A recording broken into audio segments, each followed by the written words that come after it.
My name is Dean Cullen. I'm 18 years old, and I understand life now. I did try to commit suicide, and honestly, I'm ashamed of myself for trying that, and scaring my loved ones, my family, my friends, but I don't regret my actions. I believe everything happens for a reason, and I'm sent a sign every day. My future is my choice, but also God's, who does not plan to harm me, but plans to give me hope for my future so I can prosper. I'm here to tell you that suicide is a really selfish act to do, and it's a dumb choice to escape your problems from your future, your past, and the present. You could change yourself, but it's up to you if you have enough willpower and trust in God. I'm not really a religious guy or a man wanting to preach about God, but I have a story about how God saved my life and saved me from making a bad choice. Even though the year is 2012 and it's a pretty crazy life and a lot of things are going on in my life, maybe in yours, but I just wish we lived like the Indians in the 1950s, and this government's crazy. But basically, I made a video just like this, and 1 month ago I tried taking 48 pills. They were cough and cold medicine, cortisone pills, and I overdosed, and I was put in the hospital because luckily one of my friends, he found me. I was planning out my death for about 2 weeks. It was because I got in a car accident. I had a 1962 truck, and that sent me off the edge to becoming suicidal. But honestly, I don't look at it as a suicide. I look at it as a cry out for help. I was in a lot of trouble. Basically, I made a video and I listed all the reasons about like what I was going through. I wrote a lot of things when I was in the hospital. I was put in a psych ward for 11 days, and those 11 days have taught me so much, and I want to make this video for an apology of the scare of my friends of taking all those pills, and I just don't want people to think that I'm suicidal, because that was only a one-time thing. I've been thinking about it for a while, and my actions, they were a bad choice. But basically, on September 23rd, I was home, and I wasn't really thinking about life, and I just couldn't stop thinking about the truck that I crashed. It was, the story about that truck is, it was a part of my life. The truck took me everywhere. It took me to high school, it took me to my graduation, it took me to college. And without that truck, I didn't know what to do without it. And I promised myself if anything happened to that truck, I'd kill myself. And it was a joke at first, but once I crashed it, I really wanted to end my life. But I learned 3 things in that hospital. I learned that people go into depression mainly because of the loss of a loved one, a bad relationship, so like you break up, like you really love that person, but now you're done with it, and you don't know what to do. And then also like a tragic event like 9/11, or just some pretty bad things sends you into depression. There's ways to get out with it. For my way, I had to cope with crashing that truck.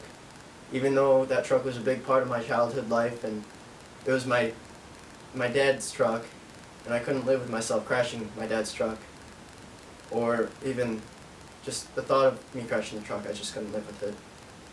I had a choice between coping with it and continuing on with my life and going to college, and my mom had to take me to school. She had to drive me since I had no car, and I basically didn't see the point of life, because all you did was wake up, go to work, go to sleep, wake up, go to work, go to sleep, get paid, wake up, go to work, go to sleep. Basically, I didn't really see. But in this life, it's 2012, and we as humans make it a point to live. We're all connected somehow. And when I didn't see a point in life, nobody was there for me pretty much, and I just shut everybody out, and I got away from all the things that I love to do, and I just went into a depression. And well, now I'm doing a lot better now since I got out of the hospital, and a lot of supporting friends. But basically, yeah, in the hospital I learned about coping, I learned about the people that were up there. I met a lot of crazy people. I hope they get out soon, and I hope everybody's doing fine. But basically this video is just to tell about that, like, the choice that I made. It was a big mistake, but I don't regret taking those pills because, well, after I took them, when I woke up in the hospital, I didn't know who I was. I didn't even know, like, where I was. And then I had a recap and, like, remember everything that I did during that day. And I thought it was a dream when I was on those pills. It was a bad trip, but yeah, it was a bad choice. But in the hospital, I wrote like 50 papers. I'm looking at them now, and I'm telling about my trip and basically like what happened on September 23rd. Around 3 o'clock, I took the pills, and I planned it for about 2 weeks since the car crash. I went down to the train tracks and I found a good spot to die. But luckily my friend came, he found me, and they took me to the hospital. But I wrote a good thing right here. I asked myself, why are you here? Ask yourself, how did you get in this position? Why did this happen? Who is around you? What is God? Did he do that? Why would he do that? What is life? Try to find all these answers, and instead of moping around, trying to wish that you could change the past, just keep moving forward. And don't worry about it. Forget about it. You can always restart. Even though that I'm 18 years old, and I didn't see a future, I had a choice between death or to restart my life again. I chose death because I didn't have to deal with my past or my future. I didn't like the fact that I crashed my dad's 1962 old classic truck that was a part of my childhood life, and I didn't see my future being bright and see a good job or finishing up college. I wasn't TFPing. I made the phrase TFP. It means think effing positive, and I made that up last year. I wasn't TFPing when I took those pills, but basically all I did was mope around. I didn't TFP. But I told people I was fine. I learned in the hospital fine means fucked up, insecure, neurotic. I don't remember. I'll have to Google it or something. But when I had a near-death experience and almost killed myself taking 48 cough and cold medicine pills, I saw my life. I saw me as George Bailey, and it's a wonderful life. I was wishing I was never born, and all I did was make mistakes and cause my parents and my family problems, and all I did was just mess up. And I couldn't escape from my problems. And the government, I always thought it was out there to get you. And I had problems with money, and I still had to learn to love myself first before I love other people. Because all I did was help other people before I even helped out myself. Because I had a bunch of problems stacked up. I owed $1,500 because of my one car accident. I've been in 3 car accidents in my life, and basically everything just stacked up all in one, and it just really overloaded my mind. I had $1,500 to pay. I had to go to court for a car accident, the 62. I had problems with going to college because I didn't have a car to go to college. My mom had to drive me, and I was stuck at the college for 12 hours when I only should have been there for only 8 hours, or like 4 hours at some days. Some days only 1 hour, but I was stuck there for 8 hours. I had just problems with personal things and problems with, like, myself. I'm the kind of guy that likes to help out other people first before I help myself. Like, I just think about other people before I help myself. And basically what I wrote here is just, you gotta care about yourself before you care about others. Sometimes you just need a break in life. Sometimes you just gotta stop, slow down, think about all the stuff that is going on, because that's what I did. I couldn't stop thinking about the truck. I couldn't sleep for days. I had nightmares about the accident. I remember the accident I got in 2011 where I broke my arm, crashed that truck. But last year I didn't have a lot of responsibilities. I was only in high school. But since I'm going to college now, well, I have to unfortunately drop out of GCC since I was in the hospital for 11 days. I missed 2 weeks of college. so I have to drop out of college. I'll start up again next year. I'm rebuilding my life.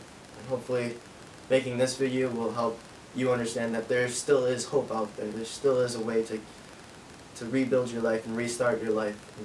And there is a point of life.